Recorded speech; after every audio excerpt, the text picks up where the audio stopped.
Par internet, donc lecteur MP3 et vidéo, c'est assez classique. Alors il faut voir quand même que le mobile est compatible DiVi. Point important, c'est que Samsung, en plus d'intégrer l'Android Market, bien sûr, qu'on a ici, voilà. Donc là, on a toutes les dernières applications. On a la possibilité, évidemment, d'avoir le top des payants, des gratuits, les nouveautés, etc. Enfin, classé par catégorie ou autre, c'est vraiment bon, comme on le voit là, j'en ai déjà installé un certain nombre, hein. Voilà. Et donc je le disais, l'originalité des mobiles Samsung, c'est d'intégrer en plus de l'Android Market leur Samsung Apps, qui est donc leur répertoire d'applications à la base conçu pour le système d'exploitation Bada, mais intégré aussi à leur mobile Android, histoire de toucher plus de monde, donc de motiver un peu les utilisateurs entre guillemets. Donc on a pour l'instant très peu d'applications, hein, surtout dans la version Android, mais ça viendra.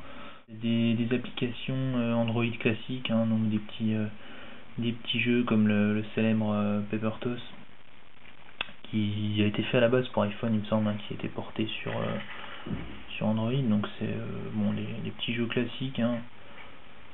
On envoie une petite balle comme ça. Alors là c'est pas évident parce que je filme en même temps. Donc voilà, c'est juste pour montrer en fait que l'Android Market possède un grand nombre de jeux, hein. Ça y a pas de souci, existe, voilà. Donc on a par exemple des logiciels spécifiques à Android, comme par exemple Navigation, qui est en fait un logiciel de navigation basé sur Google Maps. Donc Google Maps pour les autres systèmes d'exploitation ne fait que montrer des cartes. Là on peut s'en servir comme navigation. Alors là ça marchera pas parce que je suis à l'intérieur, donc il recherche le signal GPS, mais on a la possibilité, voilà, donc là ça met un peu de temps à charger la carte en arrière-plan, voilà. On a la possibilité, voilà, de s'en servir comme ça et d'avoir les instructions audio, et de s'en servir en tant que en tant que Street View. Donc le Street View plus la boussole, voilà, de cette façon, hein. Et normalement, bon là ça marche pas parce que je suis à l'intérieur, mais normalement on a la possibilité de s'en servir comme boussole comme ça afin de voir partout autour de soi en fait, et donc ça marche relativement bien. Voilà, donc là évidemment à l'intérieur sans position GPS précise c'est pas forcément facile, mais c'est un petit plus, c'est même un gros plus qu'ont les mobiles Android comparé à aux autres mobiles sous donc iPhone ou sous Windows Mobile ou autre. Voilà. Alors on a bien sûr les applications classiques comme les convertisseurs, la lecture de PDF, MSN ou autre. Pour moi, le plus gros manque, ça reste cette finition basique et surtout le manque de flash, hein. Au moins un flash dual LED, ça aurait pu être pas mal. Je vais d'ailleurs vous montrer les photos qu'on peut prendre avec ce mobile. Appareil photo, voilà. Donc à noter quand même que même si on n'a pas de photo dual de flash, pardon, on a quand même la possibilité de filmer en HD, hein. Donc ça reste pas mal. Donc pour ça, on va prendre par exemple la boîte en photo. Voilà, donc une simple pression sur le bouton ici et on a la photo. On touche l'écran pour faire la mise au point.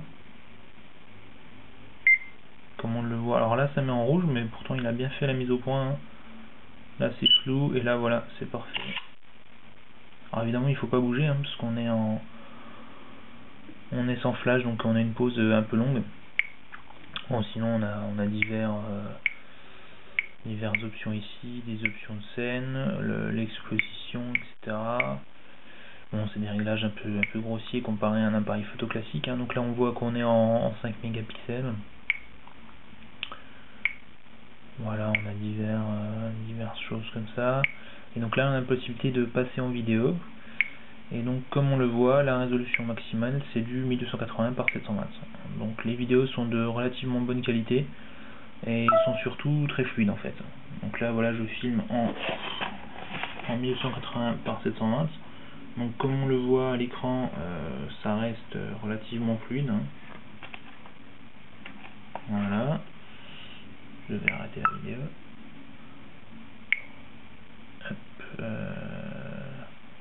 et donc la lire.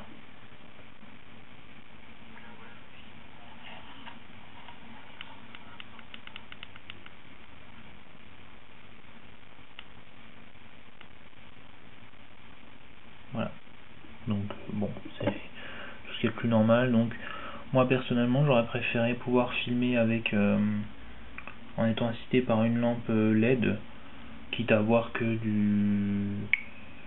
peut-être une résolution moins importante, mais ça me paraît, vu la taille du capteur, disons de la HD avec un capteur de cette taille, ça me semble plus important d'être éclairé que d'augmenter le nombre de pixels. Mais bon, c'est plus vendeur. Voilà, bon, c'est un peu dommage, hein. On est en 2010, on n'a toujours pas de flash sur tous les appareils, surtout un mobile quand même 4 pouces, etc., qui se veut un minimum haut de gamme, c'est un peu dommage. Mais bon, après, ça n'engage que moi. J'ai pas encore trop parlé du son, donc on a un haut-parleur ici et un là, c'est un peu léger, mais bon, ça c'est un peu habituel, on va dire, sur les mobiles, hein. Donc voilà. Donc selon moi, bon mobile pour ceux qui veulent un Android avec grand écran, donc 4 pouces, c'est l'un des seuls actuellement. Il y en a pas mal qui vont arriver, mais bon, faut bien se décider à un moment donné, il faut bien acheter un jour ou l'autre. Mais c'est encore pas ce mobile qui va me faire oublier mon HD2, dans la mesure où on n'a pas d'interface à Android. Je trouve ça toujours pas très beau, peu personnalisable. Par exemple ces 4 icônes là, enfin le menu des applications qui ressemble beaucoup trop à un menu d'iPhone, auquel on peut d'ailleurs pas mettre de fond d'écran, alors que maintenant même l'iPhone le permet. Voilà, je trouve ça pas forcément très beau. Après c'est vrai que le nombre d'applications fait toujours plaisir à voir. L'intégration des services Google comme celui-ci est toujours agréable. L'intégration des réseaux sociaux, hein, je l'ai pas montré, mais on a des widgets Facebook qui permettent de voir tout ce qu'on veut. On clique, on a directement l'application Facebook qui s'ouvre, donc ça c'est vrai que c'est toujours agréable.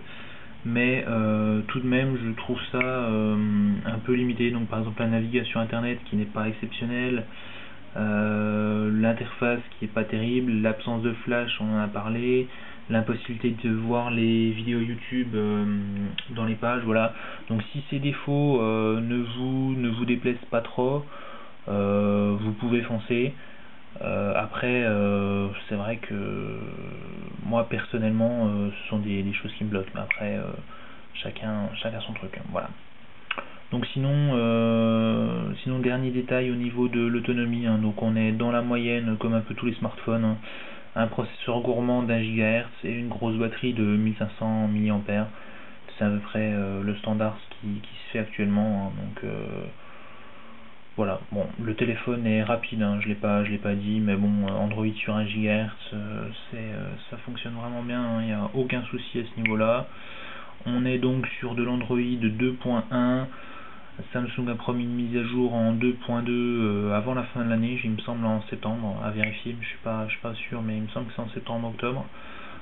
Donc normalement ça devrait évoluer en 2.2, donc avec pas mal de fonctions en plus, comme la possibilité de servir du mobile en tant que routeur Wi-Fi, ou encore la possibilité d'installer des applications sur une carte mémoire externe. Mais là c'est pas spécialement urgent, puisque Samsung fournit quand même 4 Go en interne, donc ça c'est pas mal à ce niveau là.